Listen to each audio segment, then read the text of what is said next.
प्रथा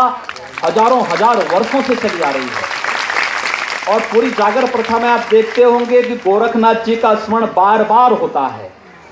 और वो तो अपने आप में एक जीवंत देवता है उत्तराखंड के, एकदम जीवंतता के। आज वहां पर हो सकता है कि डॉक्टर पहुंच गए होंगे, आज वहां पर आधुनिक सुविधा पहुंच गई होगी,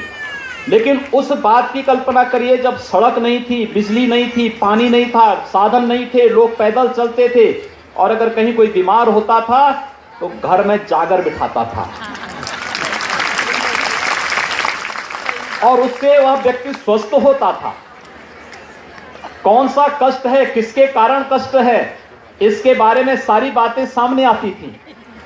तो ये इतनी समृद्ध परंपरा, आध्यात्मिक रूप से समृद्ध परंपरा, और हम लोग जिसे आध्यात्मिक अनुभूति वहां पर स्वयं बैठ करके जिसको प्रत्येक उत्तराखंड वासी कर सकता है, वह जागरण की प्रथा, जो जागर की प्रथा के रूप में वहां पर विख्यात रही है, वह वहां पर रही है, वहां की परंपरा है।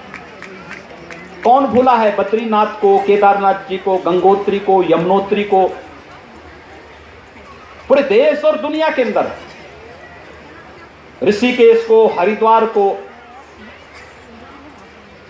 कितनी लंबी और कितनी समृद्ध परंपरा है और मुझे लगता है उस समृद्ध और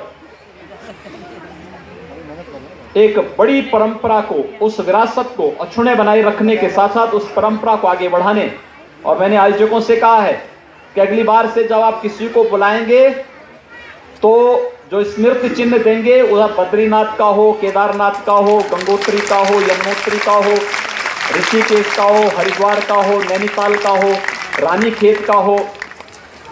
या फिर उस क्षेत्र से जुड़े हुए किसी भी अन्य उसका हो। आप पिथौरागढ़ में चले जाइए, अल्मोड़ा में चले जाइए, कितनी समृद्ध परंपरा है वहां की। उस परंपरा को स्मृति के रूप में दीजिए, उसको आगे बढ़ाइए। मैं एक बार पुनः पूरे परिषद के अपने जो भी पदाधिकारी हैं, इन सबको हृदय से धन्यवाद दूंगा कि इन्होंने मुझे इस कार्यक्रम में यहां पर बुलाया है। मैं गोरखपुर से सीधे चला आ रहा हूं, वहां मौसम बहुत